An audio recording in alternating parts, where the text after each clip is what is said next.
नमस्कार साथियों। आज की इस महत्वपूर्ण चर्चा को शुरू करते हैं और आज की इस महत्वपूर्ण चर्चा के अंदर राजनीति विज्ञान का जो यूजीसी नेट सेट है, जेआरएफ का जो हमारा सिलेबस चल रहा है, जिसके अंदर इंडियन स्कॉलर्स को हम डिस्क्राइब करने की कोशिश कर रहे हैं। आज की इस चर्चा का जो अंतिम इंडियन स्कॉलर्स है, जिसका जो सिलेबस हमारे यूजीसी नेट सेट का और जेआरएफ का जो सिलेबस है, उसके अंदर आज के इंडियन स्कॉलर्स, अंतिम स्कॉलर्स हमारे पास बचे, जो आज की चर्चा के अंदर हम डिस्क्राइब करने वाले हैं, जिनका नाम है दीनदयाल उपाध्याय। दीनदयाल उपाध्याय का जो कंट्रीब्यूशन इनकी रही, जो योगदान रहा, देश की आज़ादी के अंदर महत्वपूर्ण योगदान रहा। और ना केवल देश की आज़ादी के अंदर, बल्कि देश की आज़ादी के बाद भी भारत की राजनीति के अंदर दीनदयाल उपाध्याय का महत्वपूर्ण योगदान रहा। और दीनदयाल उपाध्याय जी अपने आप में एक राजनेता होने के साथ साथ, एक फ्रीडम फाइटर होने के साथ साथ, एक बहुत अच्छे स्कॉलर्स भी रहे। उन्होंने बहुत सारी रचनाओं का निर्माण किया और एक फिलोसफर के रूप में भी जो दीनदयाल उपाध्याय को हम ना जानते, क्योंकि उन्होंने राज्य और राष्ट्र के बारे में जिस तरह से अपने विचार दिए। हालांकि आपको मैं बता दूं, Deendayal Upadhyaya Indian cultural values को बहुत अधिक इम्फेसाइज करते थे, इम्पोर्टेंस देते थे। उनका सांस्कृतिक मूल्यों पर वो बहुत अधिक ध्यान देते थे। परंतु उसके बावजूद भी दीनदयाल उपाध्याय साहब ये कहते थे कि जो भारत के अंदर धर्मनिरपेक्षता की स्थापना होनी चाहिए। भारत का मतलब राज्य का अपना कोई धर्म ना हो और व्यक्तियों को अपनी मर्जी के अनुसार किसी भी धर्म की पूजा अर्चना करने की, किसी भी धर्म को अपनाने की क्या है, खुली इजाज़त मिलनी चाहिए। परंतु दीनदयाल उपाध्याय जो थे, आपका जो भारत के जो सांस्कृतिक मूल्य उसको बहुत अधिक योगदान देते थे। भारत की राजनीति के अंदर उनका महत्वपूर्ण योगदान रहा। और जो दीनदयाल उपाध्याय के बारे में हालांकि बहुत सारे यूनिवर्सिटीज़ के अंदर आज भी अलग से चेयर स्थापित की गई है, जिसके ऊपर दीनदयाल उपाध्याय के ऊपर ही स्पेशल रिसर्च करवाई जाती है। परंतु आज की छोटी सी चर्चा के अंदर हम केवल उन्हीं पहलुओं को समझने की कोशिश करेंगे जो यूजीसी नेट सेट जेआरएफ का जो हमारा पेपर होता है उसके लिए महत्वपूर्ण रहते हैं। तो दीनदयाल उपाध्याय साहब का जो जन्म है 25 सितंबर 1916 के अंदर हुआ था। और 1937 के अंदर क्या है, जो दीनदयाल उपाध्याय थे, राष्ट्रीय स्वयंसेवक संघ आरएसएस के सदस्य के रूप में भर्ती हुए थे। इसके साथ उन्होंने राष्ट्रधर्म, पंचजन्य, साप्ताहिक तथा स्वदेश दैनिक जैसे पत्र का भी संपादन करने का जो काम है वह दीनदयाल उपाध्याय के द्वारा किया गया। 1967 के अंदर भारतीय जनसंघ के जो अध्यक्ष के रूप में भी दीनदयाल उपाध्याय को काम करने का मौका मिला। ठीक है। और उनके जो उत्तराधिकारी दीनदयाल उपाध्याय के वह अटल बिहारी वाजपेयी माने जाते हैं। जो भारतीय जनसंघ जो 1951 के अंदर इसकी स्थापना हुई थी, जो बाद के अंदर तब्दील 1980 के अंदर भारतीय जनता पार्टी या बीजेपी के रूप में तब्दील हुआ था। ठीक है। और बीजेपी को खड़ा करने के लिए या भारतीय जनसंघ को आगे ले जाने के लिए दीनदयाल उपाध्याय का एक महत्वपूर्ण योगदान रहा है। इनकी महत्वपूर्ण रचनाएं सम्राट Chandragupta Maurya second, the two plans 1958 के अंदर पब्लिश होती है ये। डेवोल्यूशन अ ग्रेट फॉल 1966 के अंदर पब्लिश होती है। इंटेग्रल ह्यूमनिज्म 1967 के अंदर पब्लिश होती है। अखंड भारत, नेक्स्ट जनसंघ सिद्धांत और नीति। दीनदयाल उपाध्याय के द्वारा आध्यात्मिक और भारतीय चिंतन की बात करें तो उन्होंने भारत के जो समाज को क्या है, भारत के पूरे समाज को एक परिवार की भांति माना था। उनका ये मानना था कि जिस प्रकार परिवार के अंदर जो परिवार के जो सदस्य हैं एक दूसरे सदस्यों की मदद करते हैं, ठीक उसी प्रकार समाज और राष्ट्र है एक बृहत, एक बहुत बड़ा परिवार है और जिसके अंदर क्या है, एक अंगिक एकता विद्यमान रहती है। और दीनदयाल उपाध्याय का ये भी मानना था कि व्यक्तियों के बीच क्या एक आंतरिक या आत्मिक संबंध पाया जाता है, जिसको उन्होंने क्या चीति का नाम दिया था। और उनका ये मानना था कि समाज के अंदर आध्यात्मिक और आत्मिक उत्थान के बिना जो समाज का जो विकास है वह भी संभव नहीं है। दीनदयाल उपाध्याय के द्वारा मार्क्सवाद का चिंतन का भी विकल्प प्रस्तुत किया गया था। और दीनदयाल उपाध्याय का ये मानना था कि समाज के अंदर जो समाज वर्गों के अंदर विभाजित नहीं होता, जैसे कार्ल मार्क्स का मानना था। उनका ये मानना था कि समाज के अंदर वर्गों की बजाय, संघर्ष की बजाय क्या उन्होंने सहयोग पे बल दिया था। और उनका ये मानना था कि समाज के अंदर जो पूंजीपति जो वर्ग है वह विभाजन की वजह क्या है, मानवीय आपके संबंधों में आंतरिक एकता पर क्या उन्होंने दीनदयाल उपाध्याय के द्वारा इस पे भी बल दिया गया था। उनका ये मानना था कि समाज के अंदर सभी व्यक्तियों का कर्तव्य है कि वह वंचित व्यक्तियों की मदद करे, और क्योंकि सभी व्यक्ति क्या है, समाज के क्या है, महत्वपूर्ण घटक है, और महत्वपूर्ण घटक होने के नाते क्या हुए, इसलिए सभी की उपयोगिता क्या है समाज के अंदर एक बराबर है। दीनदयाल उपाध्याय के द्वारा पिछड़े वर्गों के लोगों के लिए या वंचित लोगों के लिए अंत्योदय एक नाम दिया गया, या अंत्योदय नाम की एक योजना का भी निर्माण कर गया। जैसे अंत्योदय का जो शाब्दिक अर्थ रहता है कि समाज के अंदर जो विद्यमान है, गरीब व्यक्ति है, वंचित व्यक्ति है, उनका उत्थान होना चाहिए। और उनका ये मानना था कि समुच्चय समाज का ये नैतिक दायित्व भी है, और इनका जो ये विचार है गांधी जी के विचार से भी प्रेरित रहा है। दीनदयाल उपाध्याय जी का ये भी मानना था कि समाज के अंदर जो वंचित वर्गों के उत्थान के लिए क्या है, जो उत्थान के बिना जो राष्ट्र है वह भी कभी शक्तिशाली नहीं बन सकता है। यदि हमने राष्ट्र को शक्तिशाली बनाना है तो ये जरूरी है कि समाज के अंदर जो ऐसे व्यक्ति जो हाशिए पे है, वंचित है, डिप्राइव्ड है, शोषित है, काफ़ी समय से उनका एक्सप्लॉयटेशन किया गया है, उन व्यक्तियों का विकास होगा तो ही हमारा राष्ट्र शक्तिशाली बन सकता है। जिस प्रकार परिवार के अंदर सभी व्यक्तियों को क्या है, उनका उचित हिस्सा प्राप्त होता है, ठीक उसी प्रकार समाज के अंदर ऐसे व्यक्ति जो वंचित व्यक्ति है, शोषित व्यक्ति है, उनको भी उनका उचित हिस्सा मिलना चाहिए। दीनदयाल उपाध्याय के द्वारा एकात्मक मानववाद पर अपने विचार प्रस्तुत दिए गए हैं, जिसके संबंध में वे कह रहे हैं कि समाज अपने आप में एक अंगिक इकाई है, और जिस प्रकार शरीर के जो विभिन्न अंग हैं एक दूसरे से अंतर संबंधित होते हैं, ठीक उसी प्रकार से समाज में जो विद्यमान प्रत्येक व्यक्तियों के बीच क्या है, एक अंगिक एवं पूरकता का संबंध पाया जाता है। इसलिए व्यक्तियों के बीच क्या भेदभाव नहीं होना चाहिए। जिस तरह से भारतीय समाज के अंदर जाति व्यवस्था थे, और दीनदयाल उपाध्याय के द्वारा इसका बहुत कठोर रूप से इसका आलोचना, इसकी निंदा की गई थी। उनका ये मानना था कि आत्मिक एकता का जो विचार है वह जाति धर्म जैसे बंधनों से तक सीमित नहीं है। ये जो विचार है ये अपने आप में मानवतावादी विचार है, और जिस प्रकार समुचित जो सृष्टि का निर्माण ईश्वर के द्वारा किया गया है, उसी प्रकार व्यक्ति का निर्माण भी ईश्वर के द्वारा ही होता है। इसके साथ साथ और व्यक्तियों के बीच जो आत्मिक जो संबंध अपने आप में क्या है, विद्यमान रहता है।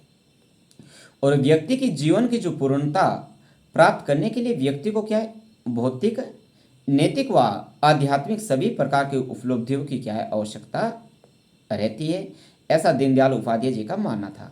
और व्यक्ति के जीवन की एकांगी व्यवस्था जो किया जाना अपने आप में बहुत उचित नहीं मानते थे या महत्वपूर्ण नहीं है।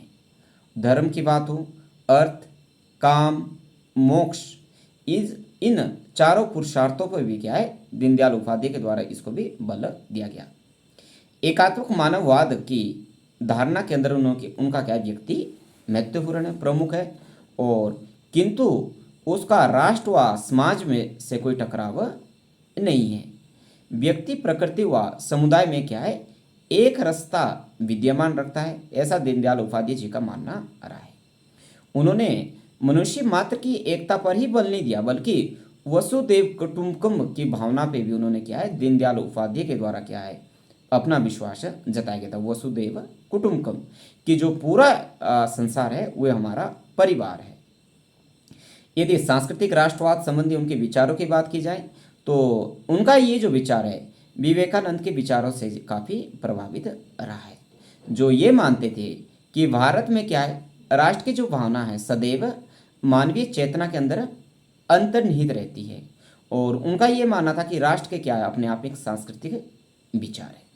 उनका ये भी मानना था कि राष्ट्र में जो कुछ एक जो महत्वपूर्ण जो तत्व है उसकी आवश्यकता रहती है, जैसे भूमि एवं जनता, सेकंड सामूहिक इच्छा एवं सभी की भावना, थर्ड सिद्धांतों का समुच्चय होना चाहिए जो भारत में धर्म के रूप में विद्यमान है, फोर्थ जीवन के आदर्श। इन सभी से मिलकर क्या है, एक सांस्कृतिक राष्ट्रवाद को बनाया जा सकता है या बिल्डअप किया जा सकता है। उनका ये भी मानना था कि केवल भूमि और लोगों के द्वारा देश का निर्माण नहीं किया कि भूमि और लोगों के द्वारा क्या देश का निर्माण किया जा सकता है, परंतु यदि राष्ट्र निर्माण की बात हो तो राष्ट्र निर्माण के लिए क्या हमें साझे सांस्कृतिक तत्वों या मूल्यों का क्या होना बहुत महत्वपूर्ण है। और दीनदयाल उपाध्याय के द्वारा उन्होंने राष्ट्र को एक माँ के रूप में चित्रित किया गया था, और जिस प्रकार माँ के बेटे के प्रति एक लगाव का भावना होती है, ठीक उसी प्रकार भूमि और नागरिकों के बीच की भी क्या है, माँ के भांति लगाव होना चाहिए, जिसे दीनदयाल उपाध्याय के द्वारा क्या है मातृभूमि का नाम दिया गया था। और राष्ट्र और राज्य के अंदर भी दीनदयाल उपाध्याय के द्वारा भेद किया गया था, अंतर किया गया था। दीनदयाल उपाध्याय जी का ये मानना था कि जब एक मानव समुदाय के समक्ष एक व्रत विचार या आदर्श रहता है और वह जो समुदाय है किसी विशेष भूमि को मातृभाव से देखता है तो वह राष्ट्र कहलाता है। कि जब एक जो समुदाय है अपनी भूमि को अपनी माँ के समान मानता है या उसके समान उसको रखता है तो उस समय जो वह देश है वह क्या राष्ट्र कहलाता है। सेकंड, जो राज्य है वह राज्य केवल भौगोलिक सीमा को या भौगोलिक एकता को व्यक्त करने का काम करता है, जबकि जो राष्ट्र है अपने आप एक सांस्कृतिक संकल्पना है, एक कल्चरल कॉन्सेप्ट है। इसके साथ साथ राष्ट्र का जो निर्माण है कुछ एक शाश्वत मूल्यों व आदर्शों की आधारशिला पर आधारित रहता है, जिसे उस राष्ट्र की क्या है आत्मा माना जा सकता है। इसके साथ साथ राष्ट्र के अंदर संकीर्णता के लिए कोई भी स्थान नहीं रहता है, ऐसा दीनदयाल उपाध्याय जी का मानना रहा है। और मानव की चेतना की जो चरम अभिव्यक्ति विश्व के हितों के साथ क्या है एकाकार हो जाने में निहित रहती है। और दीनदयाल उपाध्याय जी का यह भी मानना था कि राज्य की तुलना के अंदर जो राष्ट्र है वह प्राइमरी है, वह प्राथमिक है। राष्ट्र और दल की बात हो उसके संबंध में दीनदयाल उपाध्याय जी ये कह रहे हैं कि जो राष्ट्र है वह सदैव दल से प्राथमिक होते हैं, और राष्ट्र में एकात्मक चेतना की बात हो और मन एक अलग तरह का मनोवैज्ञानिक लगाव रहता है, जिसे उन्होंने चिति का नाम दिया था। और चिति के द्वारा जो ऊर्जा और शक्ति प्राप्त होती है उसे उन्होंने क्या विराट रूप दिया था। उनका यह भी मानना था कि राष्ट्र सदैव दल से प्राथमिक होने चाहिए। उनका ये मानना था कि राष्ट्र और दल के बीच जो टकराव में सदैव क्या में राष्ट्र को प्राथमिकता देनी चाहिए, ना कि अपने राजनीतिक दल को। दीनदयाल उपाध्याय के स्वराज संबंधी उनके विचारों की बात करें तो दीनदयाल उपाध्याय के द्वारा क्या है स्वराज्य की जो व्याख्या है वह उन्होंने 3 पहलुओं के आधार पर की है। पहले के अंदर क्या हुआ है, राज्य उन लोगों के द्वारा संचालित हो जो कि राष्ट्र के अंग हैं। सेकंड, राज्य का जो संचालन है राष्ट्रीय हितों के अनुकूल किया जाना चाहिए। थर्ड, राज्य में राष्ट्र के हितों का संरक्षण व संवर्धन करने की क्या है सामर्थ्य स्वयं के अंदर होनी चाहिए। राजनीतिक स्वतंत्रता, राष्ट्र हित के लिए समर्पण व स्वावलंबन स्वराज के क्या है आवश्यक तत्व है। दीनदयाल उपाध्याय की राजनीति संबंधी उनके विचारों का हम जिक्र करें तो दीनदयाल उपाध्याय ने भारत के लिए संघात्मक व्यवस्था की वजह क्या है एकात्मक व्यवस्था पे क्या है बल दिया था। दीनदयाल उपाध्याय का ये मानना था कि जो संघात्मक व्यवस्था जो हमने कनाडा के संविधान से ली है, उनका ये मानना था कि भारत के लिए उपयुक्त नहीं है, क्योंकि भारत क्या है सांस्कृतिक रूप से एक है, इसलिए भारत के अंदर एकात्मक शासन का उन्होंने समर्थन किया जो इंग्लैंड के अंदर रहा था।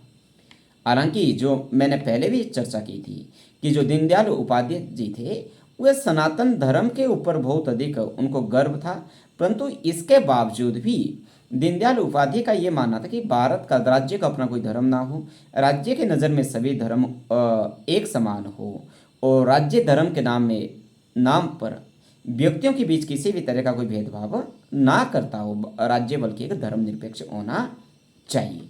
परंतु इसके साथ साथ और जैसा मैंने कहा कि वह इस बात के थे कि भारत की जो राज्य की अपनी कोई पूजा पद्धति तो नहीं होनी चाहिए, परंतु जो भारत के जो सांस्कृतिक मूल्य है भारत के सांस्कृतिक मूल्यों को प्राथमिकता मिलनी चाहिए। इसके साथ साथ उन्होंने राष्ट्रभक्ति और समाज भक्ति की जो भावना है वे भी क्या है, भगवान भक्ति के ही समान है।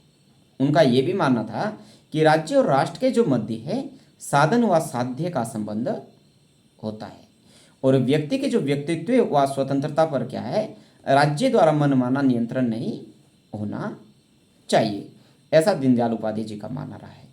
यदि दीनदयाल उपाध्याय जी के आर्थिक विचार की हम बात करें तो उनके जो आर्थिक विचार है, दीनदयाल उपाध्याय साहब ने आदर्श अर्थव्यवस्था की जो क्या अपने आप में कुछ एक जो विशेषताएं बताई है, उनका ये मानना था कि प्रत्येक व्यक्ति को न्यूनतम जीवन स्तर के प्रति अपने आप में क्या है, आश्वस्त करना होगा। उन्होंने लघु उद्योग और जो कटु उद्योग पर भी क्या है, कटु या कुटीर उद्योग पर भी क्या है, बल दिया था।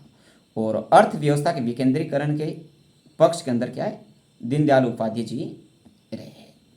सेकंड, राष्ट्र में व्यक्ति की जो सुरक्षा की क्या है, हमें उसकी आर्थिक सुरक्षा की क्या हमें बनाए रखना होगा। व्यक्ति और राष्ट्र की जो न्यूनतम आर्थिक आवश्यकताओं की पूर्ति के लिए हमें साधन उपलब्ध करवाने होंगे। फोर्थ, प्रत्येक व्यक्ति के स्वस्थ व्यक्ति की और उपयुक्त रोजगार का भी क्या है, हमें उसको अवसर देना होगा। फिफ्थ, प्रकृति के संसाधनों का हमें क्या है, इतना उपयोग करना चाहिए कि जितना उपयोग हमारे लिए आवश्यक है, और कम से कम उसका उपयोग करें, और हमारे आने वाली जो पीढ़ियां हैं उनके लिए भी प्राकृतिक संसाधनों को बचा के रखें। सिक्स्थ के अंदर राष्ट्र की आवश्यकताओं व उपलब्ध संसाधनों के आधार पे क्या है, हमें तकनीकी पे का भी विकास करना चाहिए। ऐसा दीनदयाल उपाध्याय जी का मानना था। और दीनदयाल उपाध्याय जी के द्वारा पूंजीवादी जो आर्थिक प्रणाली व समाजवादी जो व्यवस्था थी, इन दोनों ही व्यवस्थाओं की क्या उसके द्वारा क्या है, आलोचना की गई। और दीनदयाल उपाध्याय के द्वारा क्या है, मानवीय अर्थशास्त्र के ऊपर बल दिया गया था। तो आज की छोटी सी चर्चा के अंदर हमने दीनदयाल उपाध्याय के ऐसे विचार जो यूजीसी सिलेबस के अकॉर्डिंग हमारे लिए महत्वपूर्ण है, उन सभी व्यूज़ को आज की चर्चा के अंदर हमने उसको डिस्क्राइब या छूने की या टच करने की कोशिश की। तो मेरी ऐसी उम्मीद है कि एग्ज़ाम पॉइंट ऑफ व्यू के हिसाब से दीनदयाल उपाध्याय के ऊपर आज की जो ये चर्चा आपके लिए काफ़ी फ्रूटफुल रहने वाली। Thank you so much.